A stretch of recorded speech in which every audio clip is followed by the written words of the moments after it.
Many people were involved in the invention of radio in its current form. Experimental work on the connection between electricity and magnetism began around 1820 with the work of Hans Christian Ørsted, and continued with the work of André-Marie Ampère, Joseph Henry, and Michael Faraday. These investigations culminated in a theory of electromagnetism developed by James Clerk Maxwell, which predicted the existence of electromagnetic waves. Maxwell published a treatise on electricity and magnetism in 1873, stimulating many people to experiment with wireless communication. Others experimented without the benefit of his theories. It is considered likely that the first intentional transmission of a signal by means of electromagnetic waves was performed by David Edward Hughes, around 1880, although this was considered to be induction at the time.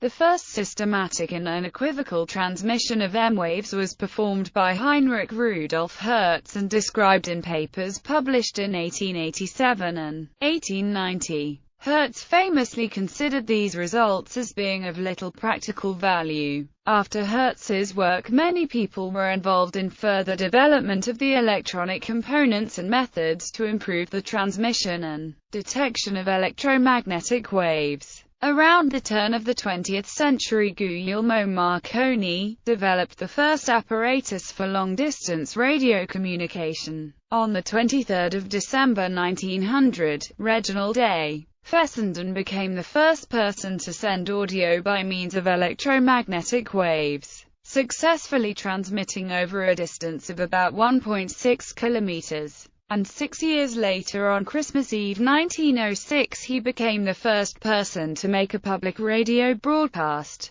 By 1910, these various wireless systems had come to be referred to by the common name radio. Wireless signaling methods. Several different electrical, magnetic or electromagnetic physical phenomena can be used to transmit signals over a distance without intervening wires. The various methods for wireless signal transmissions include electrical conduction through the ground, or through water, magnetic induction, capacitive coupling, electromagnetic radiation. All these physical phenomena, as well as various other ideas such as conduction through air, were tested for the purpose of communication. Early researchers may not have understood or disclosed which physical effects were responsible for transmitting signals. Early experiments used the existing theories of the movement of charged particles through an electrical conductor. There was no theory of electromagnetic wave propagation to guide experiments before Maxwell's treatise and its verification by Hertz and others. Capacitive and inductive coupling systems today are used only for short-range special-purpose systems. The physical phenomenon used today for long-distance wireless communications involves the use of modulated electromagnetic waves, which is radio.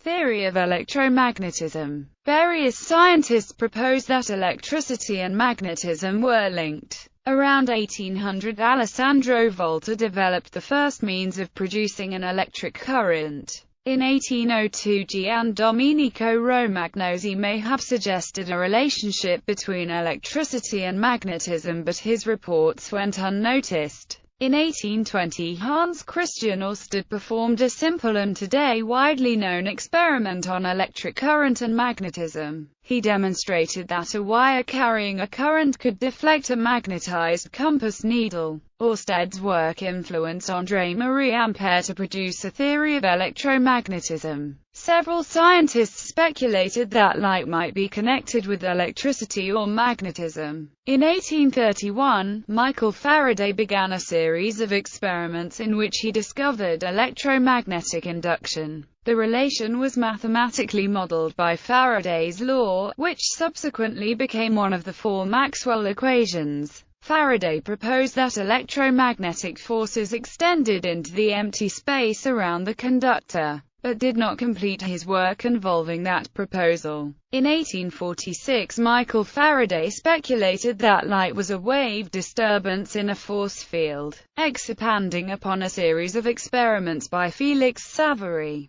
Between 1842 and 1850, Joseph Henry performed experiments detecting inductive magnetic effects over a distance of 200 feet. He was the first to produce high-frequency AC electrical oscillations, and to point out and experimentally demonstrate that the discharge of a capacitor under certain conditions is oscillatory, or, as he puts it, consists of a principal discharge in one direction and then several reflex actions backward and forward, each more feeble than the preceding until equilibrium is attained. This view was also later adopted by Helmholtz. The mathematical demonstration of this fact was first given by Lord Kelvin in his paper on transient electric currents, Maxwell and the theoretical prediction of electromagnetic waves, between 1861 and 1865, based on the earlier experimental work of Faraday and other scientists and on his own modification to Ampere's law. James Clerk Maxwell developed his theory of electromagnetism, which predicted the existence of electromagnetic waves. In 1873, Maxwell described the theoretical basis of the propagation of electromagnetic waves in his paper to the Royal Society, A Dynamical Theory of the Electromagnetic Field. This theory united all previously unrelated observations, experiments and equations of electricity, magnetism, and optics into a consistent theory. His set of equations, Maxwell's equations, demonstrated that electricity, magnetism, and light are all manifestations of the same phenomenon, the electromagnetic field. Subsequently, all other classic laws or equations of these disciplines were special cases of Maxwell's equations. Maxwell's work in electromagnetism has been called the second great unification in physics. Oliver Heaviside later reformulated Maxwell's original equations into the set of four vector equations that are generally known today as Maxwell's equations. Neither Maxwell nor Heaviside transmitted or received radio waves. However, their equations for electromagnetic fields established principles for radio design and remain the standard expression of classical electromagnetism. Of Maxwell's work, Albert Einstein wrote, "Imagine Maxwell's feelings when the differential equations he had formulated proved to him that electromagnetic fields spread in the form of polarized waves,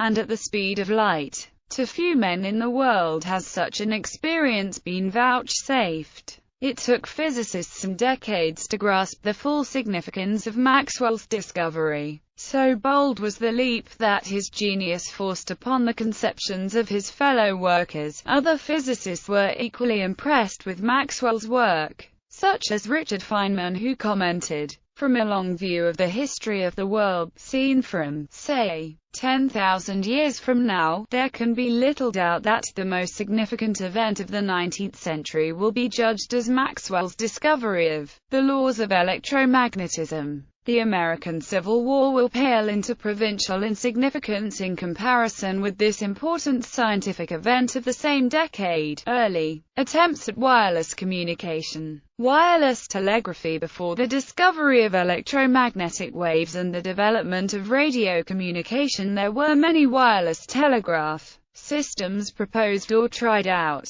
In April 1872, William Henry Ward received U.S. Patent 126,356 for a wireless telegraphy system where he theorized that convection currents in the atmosphere could carry signals like a telegraph wire. A few months after Ward received his patent, Marlon Loomis of West Virginia received U.S. Patent 129,971 for a wireless telegraph in July 1872. This claimed to utilize atmospheric electricity to eliminate the overhead wire used by the existing telegraph systems. It did not contain diagrams or specific methods, and it did not refer to or incorporate in any known scientific theory. It is similar to William Henry Ward's patent. Towards the end of 1875, while experimenting with the telegraph, Thomas Edison noted a phenomenon that he termed etheric force. announcing it to the press on November 28.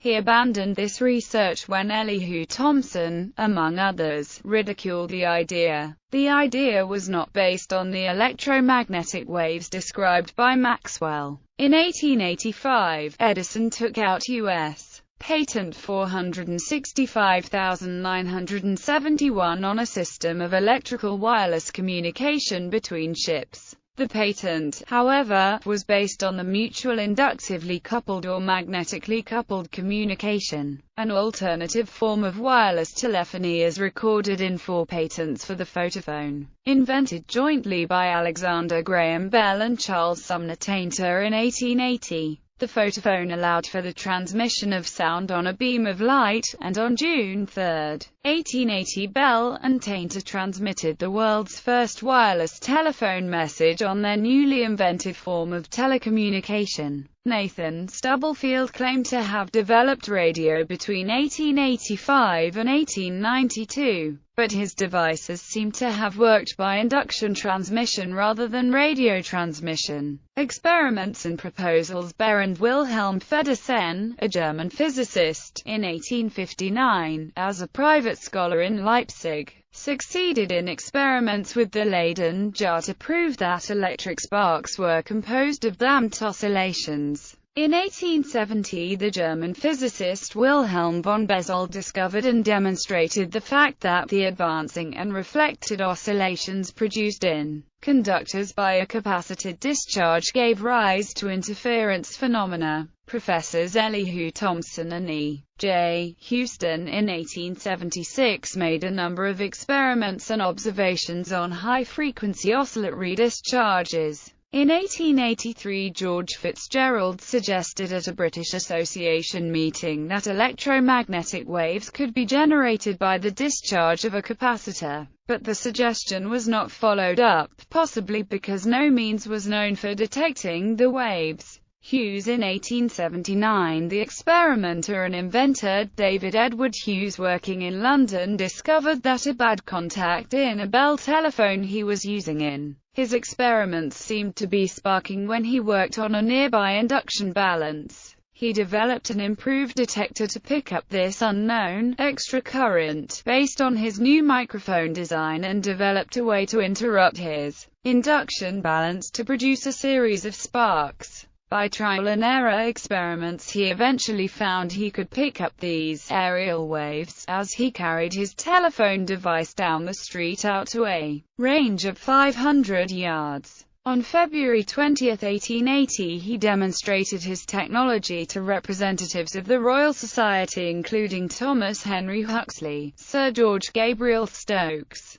and William Spottiswoode, then president of the Society. Stokes was convinced the phenomenon Hughes was demonstrating was merely electromagnetic induction, not a type of conduction through the air. Hughes was not a physicist and seems to have accepted Stokes' observations and did not pursue the experiments any further. His work may have been mentioned in William Crookes' 1892 Fortnightly Review on Some Possibilities of Electricity article as an unnamed individual, whose experiment Crookes participated in. Hughes fully described his experiments well after Hertz's and Marconi's accomplishments in a letter to the electrician in 1899, where he commented that Hertz's experiments were far more conclusive than mine, and that Marconi's efforts at demonstration merit the success he has received, and the world will be right in placing his name on the highest pinnacle. In relation to aerial electric telegraphy,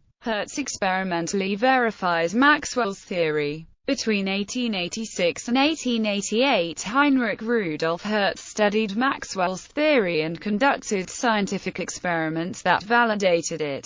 He designed a method of detecting spark gap radio waves by observing that another unpowered spark gap, acting as an antenna, would absorb the radio energy and convert it back into an electric spark. Hertz published his results in a series of papers between 1887 and 1890, and again in complete book form in 1893. The first of the papers, published on very rapid electric oscillations, gives an account of the chronological course of his investigation, as far as it was carried out up to the end of the year 1886 and the beginning of 1887. For the first time, electromagnetic radio waves were intentionally and unequivocally proven to have been transmitted through free space by a spark gap device, detected over a short distance. Hertz was able to have some control over the frequencies of his radiated waves by altering the inductance and capacitance of his transmitting and receiving antennas. He focused the electromagnetic waves using a corner reflector and a parabolic reflector, to demonstrate that radio behaved the same as light, as Maxwell's electromagnetic theory had predicted more than 20 years earlier. Hertz did not devise a system for practical utilization of electromagnetic waves, nor did he describe any potential applications of the technology. Hertz was asked by his students at the University of Bonn what use there might be for these waves. He replied, "It's of no use whatsoever. This is just an experiment that proves Maestro Maxwell was right.